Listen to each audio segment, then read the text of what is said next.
Josué capítulo 1, versículo 8 e versículo 9 diz assim, olha, acho que todos acharam, diz assim: não cesses de falar desse livro da lei, antes medita nele dia e noite, para que tenhas cuidado de fazer segundo tudo quanto nele está escrito, então farás prosperar o teu caminho e serás o quê? Bem-sucedido. Não te mandei eu? Sê forte e corajoso, não temas nem te espantes, porque o Senhor teu Deus é contigo por onde quer que andares. Amigos, poucas coisas vendem como as biografias de sucesso. Já percebeu? Biografia de sucesso é uma coisa que, seja a pessoa contando a própria história ou alguém contando a história dela, é uma coisa que muita gente quer saber a respeito. O interesse vai além da curiosidade, porque por trás disso existe uma busca, um tipo de identificação, uma espécie de imitação. O povo lê biografia para quê? Como ele conseguiu? O que ele fez para conseguir isso? Entendeu? Então a gente acaba tomando isso para nós de uma certa maneira. E há também uma outra questão envolvida quando o assunto é sucesso, porque a ideia dos heróis também reflete um pouco do espírito do nosso tempo. Não sei se você concorda com isso, mas as pessoas tendem a considerar heróicos os atos ligados a um período específico da história, a um momento da história. Por exemplo, já ouviu falar da história de Aquiles, lá da cultura grega? Tem até um filme chamado Troia, que conta a história de Aquiles. Aquiles era um sucesso, sim ou não? Um sucesso para os padrões gregos, e espartanos do guerreiro. Então, naquele tempo, o que se valorizava no homem era a capacidade de lutar, de guerrear. Ele era um homem bem sucedido. E o Henry Ford, já ouviu falar? Henry Ford, você sabe, né? Ford, carro e tudo mais. Dizem que ele foi o inventor do primeiro, o primeiro modelo. Parece que era algo relacionado à letra T, alguma coisa assim. Ele foi um ideal de sucesso naquele mundo quase que pós-industrial, mas na época onde a indústria ela era muito valorizada, as máquinas eram muito valorizadas. Esse é um homem de sucesso. Quem já ouviu a história de um cara chamado Ray Kroc, ou Kroc, sei lá? Eu ouvi a história desse cara há muitos anos atrás, achei curiosa. Saiu um filme há pouco tempo, e eu assisti o filme essa semana. É uma história de sucesso para o mundo em tempos capitalistas. É o camarada que, o que me chamou a atenção nele foi uma frase, e depois eu procurei saber a história. Perguntaram para ele assim: se o seu concorrente estivesse se afogando, o que você faz? Ele falou assim: eu pego uma mangueira e jogo mais água na cara dele ainda. Esse é o sucesso do mundo capitalista. O homem que derrubou os inventores do McDonald's, os irmãos Donalds. E ele tomou o nome, tomou tudo, e transformou o McDonald's no que é hoje. É um homem bem sucedido, sim ou não? É um homem de sucesso?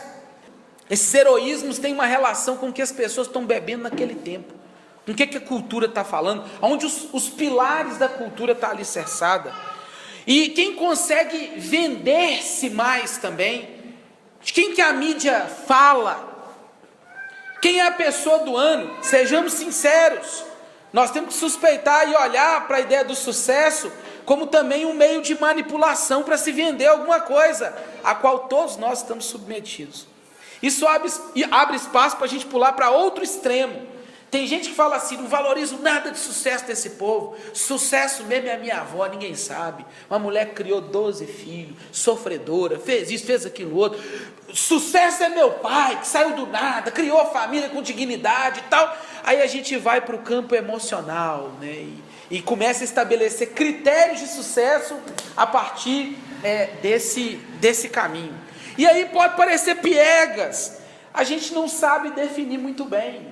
Aí a gente corre para o dicionário, O que é sucesso? O dicionário fala assim: êxito, consequência positiva, um acontecimento favorável, resultado feliz, algo ou alguém que obteve êxito, que possui excesso de popularidade.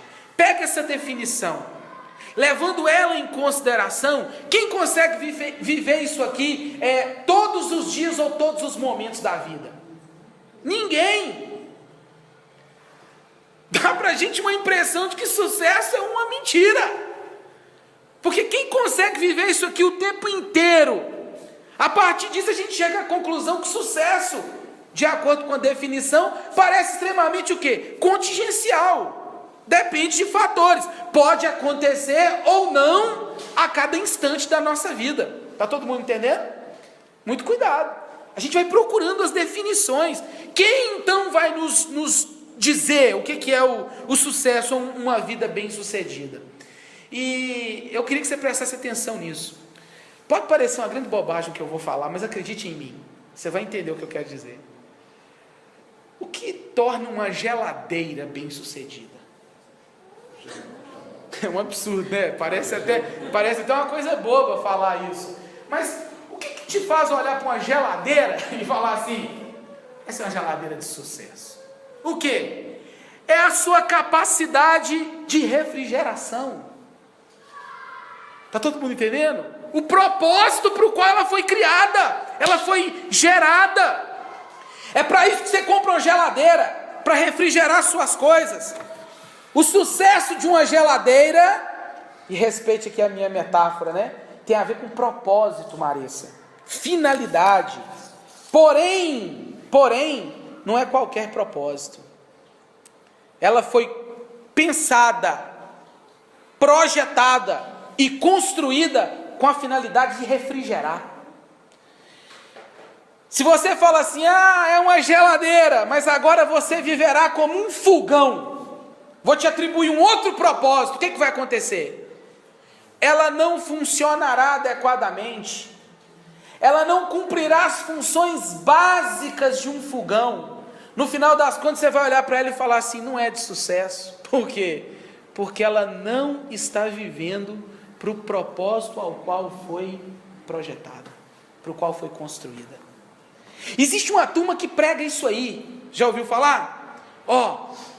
A vida não faz sentido, é apenas uma ilusão.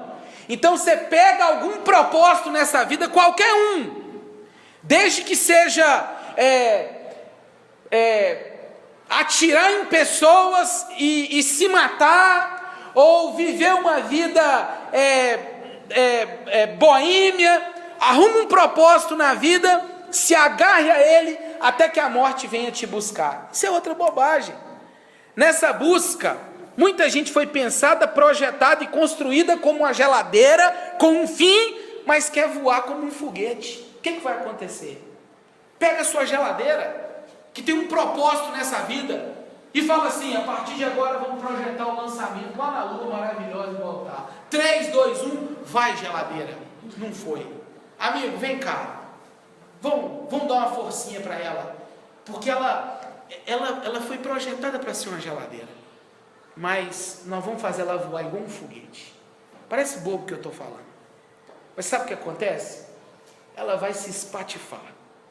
Está entendendo o recado? Você está entendendo o que eu estou querendo dizer? Que se é um ser humano e quer viver como um animal, é um homem e quer viver como uma máquina, há um problema na essência, no coração da coisa. Quando a gente fala de sucesso, a gente se confunde nas definições, mas a gente precisa voltar e dar alguns passos para entender que a gente foi projetado com uma identidade essencial, um selo de fábrica, que vem com manual de instrução, e a gente não consegue fugir dessa verdade. Você está aqui para um propósito,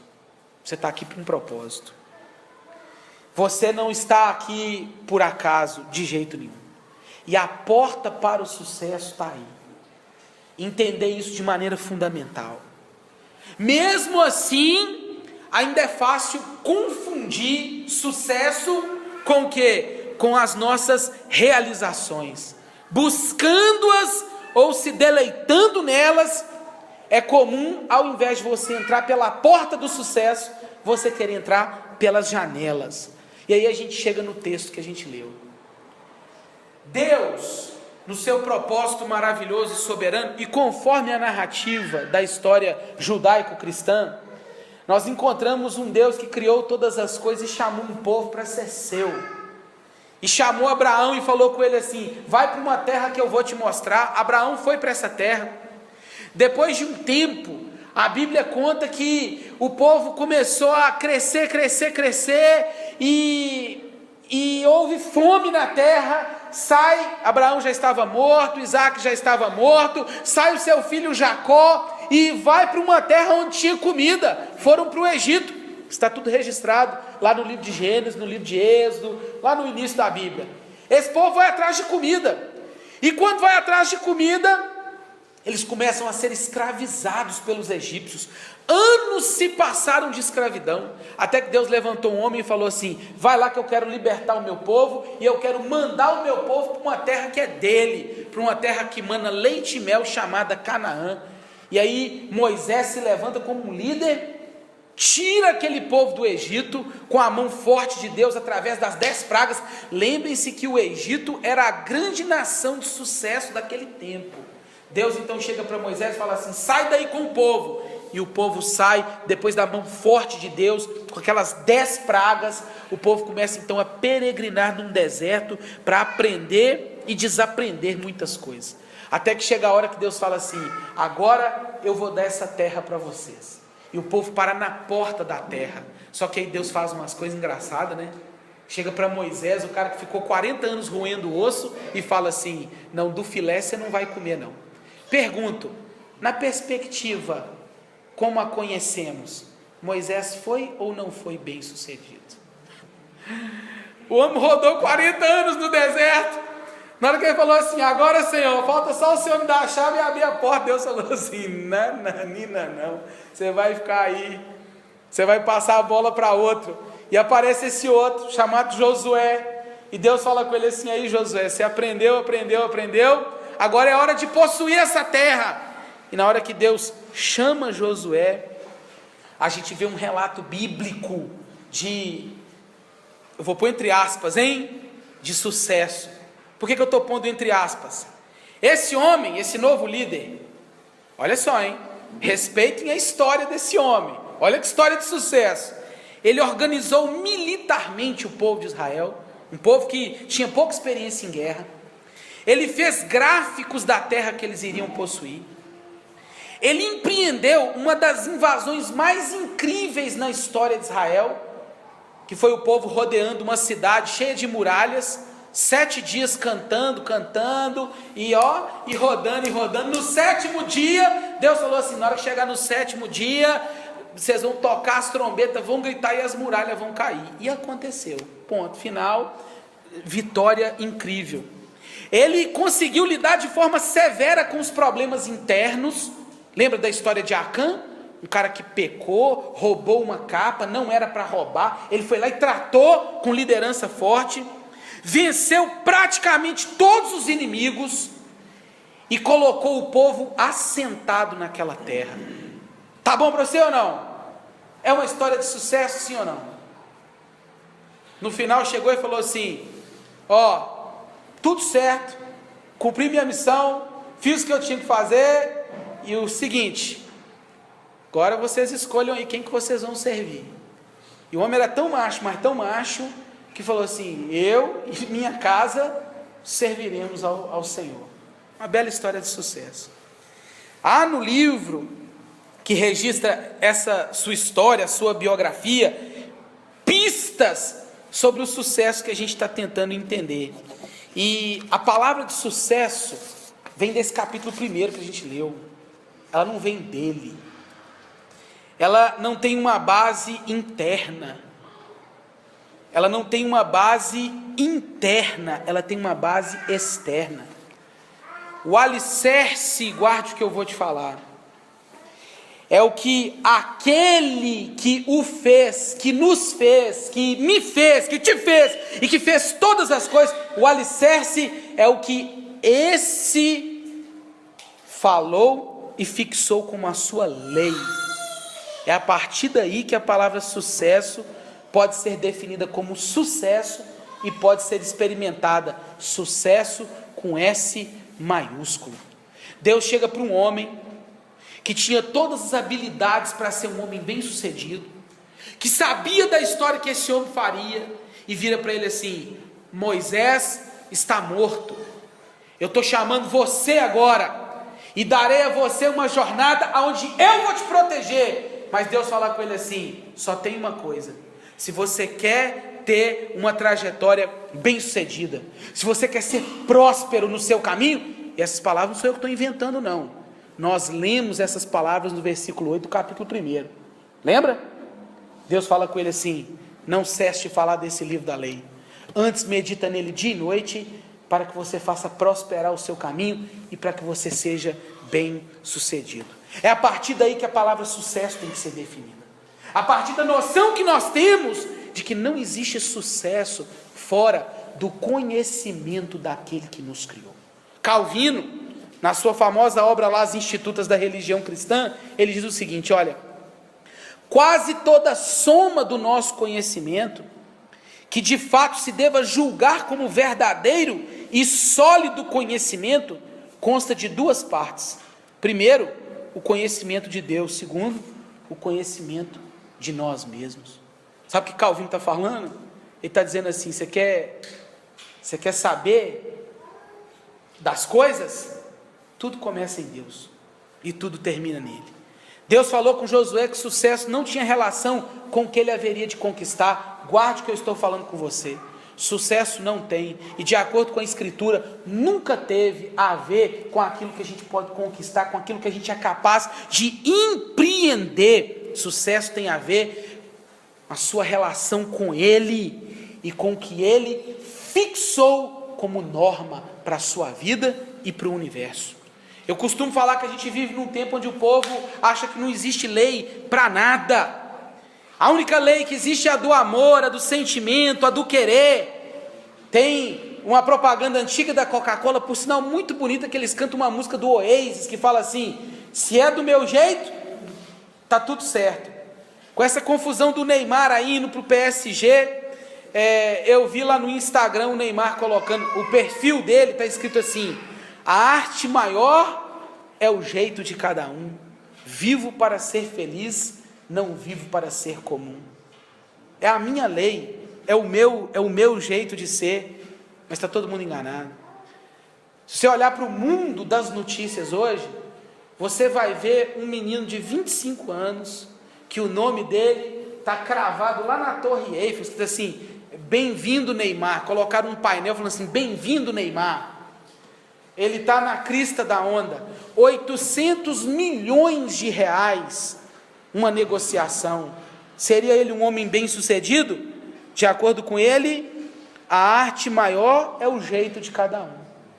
Ele não vive para ser feliz, ele vive para ser feliz, não vive para ser comum. Despreza que existem leis que regem o universo, normas que estão entranhadas na natureza, não só do universo, mas dentro de cada um de nós também. E o que Deus estava falando com Josué era isso: não acredite que o que você empreender vai te fazer uma pessoa bem sucedida, Patrícia. Não, nós precisamos olhar para aquilo que Ele falou, para a lei de Deus.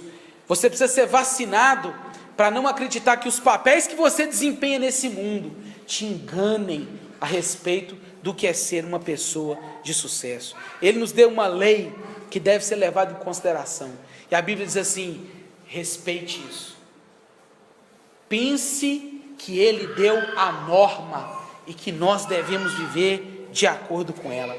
Eu gosto do texto porque o texto cita 3 coisas. Fala assim: você precisa meditar nessa lei. Sabe o que isso significa? A expressão meditar dá uma ideia de sussurrar. Era Deus orientando Josué de que a lei não podia ficar num campo superficial da vida. A lei de Deus, o que Ele firmou como sua vontade, precisava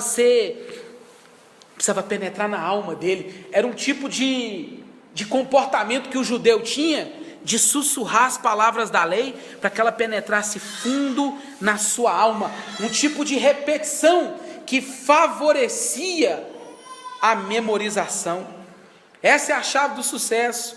Ela não está simplesmente naquilo que eu empreendo, mas na maneira como eu me encontro dentro da realidade criada. Só que infelizmente a gente despreza isso de uma maneira muito clara.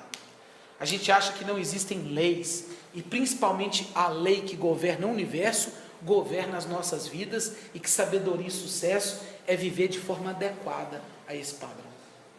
Você foi projetado para viver igual um ser humano criado à imagem e semelhança de Deus e para a glória dele. Você quer viver aquém disso. Pior, tem gente que quer viver além disso.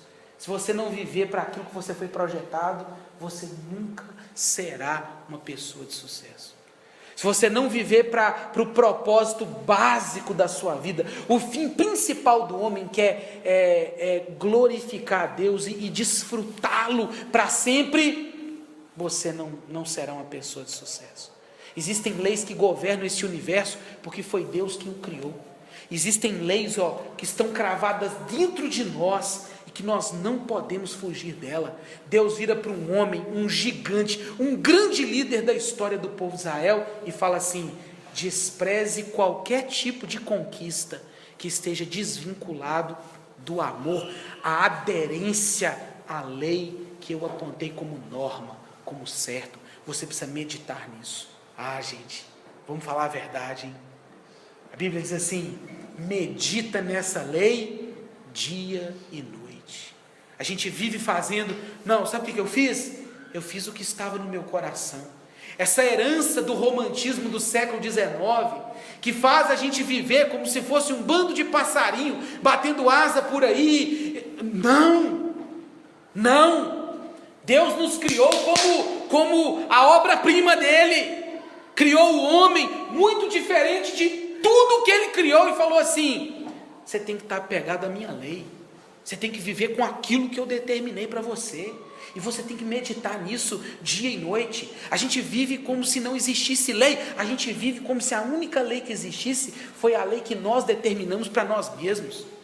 A gente vive como se a lei que fosse o referencial para a vida fosse a lei da felicidade, fosse a lei do bem-estar. O que você quer dessa vida? Eu quero ser feliz. Você nunca será. O que você quer ser da vida? Eu quero ser uma pessoa de sucesso. Você nunca será. E não há como fugir da maior verdade do mundo, que quem não vive de forma compatível, alinhada com a lei criacional, nunca será feliz, nunca será próspero, nunca será bem sucedido. Sabe por quê? Assim Deus nos fala. Você precisa meditar nessa lei. Você não pode desprezá-la. Você não pode viver como se ela não existisse. Você não pode viver como se você fizesse a sua própria lei. A Bíblia diz que você precisa meditar, que você precisa falar dela. O texto fala de falar. Se você quer manter algo vivo, você precisa falar a respeito. A verdade de Deus e suas instruções, elas não podem cair no esquecimento, precisam ser mantidas na mente e no coração do povo de Deus, a fim de garantir-lhes uma jornada de sucesso verdadeiro. Se você parar de falar de algo, naturalmente você vai perceber que conceitos, princípios e até nobres ideais, eles vão se dissipar como uma neblina qualquer. Deus fala assim: você precisa meditar na minha lei, você precisa falar dela, e você precisa fazer, para que tenhas o cuidado de fazer segundo tudo quanto nela está o quê? Escrito. Há o risco iminente da gente transformar a lei num simples contorno vazio, se a gente não viver de acordo com o que nela está escrito. Não adianta saber que você é uma geladeira, se você vive como um fogão. Não adianta meditar na sua ser-humanidade, se você vive como uma máquina. Está errado. Não adianta você reproduzir comportamentos que são determinados com uma cultura que não tem base sólida para afirmar qual que é o nosso fim principal. Como que a gente vai viver assim? Como que a gente vai aceitar a possibilidade de falar assim, olha, eu vou meditar na lei de Deus, eu vou falar sobre essa lei, mas eu não vivo, isso não está impregnado na minha vida, não faz sentido meditar sobre uma lei que rege o universo, que dá significado ao mundo, se eu não vivo de acordo com essa realidade. Esse é o nosso caminho. Seria, na verdade, a rota de um destino glorioso e de sucesso, se nós tivéssemos condições de obedecer essa lei. Aí vem a má notícia, né? Quem é que consegue? Quem é que tem condições de viver de forma compatível com essa lei? Eu acho legal que você entendeu que esse tempo todo eu falei da lei de Deus, esse Deus infinito, pessoal, criador de todas as coisas e que se revela nas Escrituras. E é no sucesso que essa verdade ensina que eu acredito. Só que mesmo que a gente tenha a porta para o sucesso, a gente não tem a chave. Eu não posso deixar, não vai embora agora não, senão você entra em desespero. O cara falou, no final das contas eu tenho que viver de acordo com a lei, eu tenho que meditar na lei, eu tenho que falar da lei, mas no final das contas tem uma lei que eu não consigo obedecer. É exatamente isso, a gente não consegue. A Bíblia fala que não há um justo sequer, ela está falando de caráter moral, mas o texto que eu mais gosto, que mostra que a gente não tem a chave, é quando Paulo fala assim, lá em Romanos capítulo 8, aí a ideia era do povo obedecer à lei, mas o povo não pode obedecer à lei, porque a lei está o quê? Eu pago uma torradinha especial para quem lembrar desse texto aí. Depois. Está enfermada pelo pecado. Ganhou. Ganhou, é isso aí. A ideia é obedecer à lei, mas ele fala assim, a lei está doente por causa do pecado, por causa da carne. É Paulo falando assim, o ideal é que você obedeça, mas você, ser humano tomado pelo pecado, você não consegue obedecer. Não é por isso que os nossos catecismos, quando eu falo do catecismo, confissão de fé e tudo, eu sempre recorro a Vânia, né? O que a Bíblia fala? O catecismo fala que é o pecado, Vânia, você lembra? Nosso catecismo fala isso, e Paulo fala assim, você não consegue. Nós não somos capazes de viver de forma coerente. Paulo está falando, a lei está enferma pela carne. O Deus que criou todas as coisas, e olha que coisa louca, gente. O Deus criou todas as coisas, que criou o mundo, que nos criou à sua imagem e semelhança, criou a lei para a vida perfeita, para a vida de sucesso, e falou, se você obedecer isso tudo aqui, você vai ser bem sucedido para sempre, vai ser lindo. Esse Deus que criou isso tudo, ele viu o homem cair. Sabe o que é o mais bonito? Ele não ficou de braço cruzado, não. Eu gosto do texto de Jeremias que fala assim, por isso, Jeremias 31, com amor eterno eu te amei, e com benignidade eu te puxei para mim. Ele viu a gente cair lá no Éden. Ele viu que nós seríamos incapazes de viver uma vida bem-sucedida em conformidade com a sua lei a partir de nós mesmos. Nós não podemos. Nunca poderemos, porque a lei está enferma pelo pecado.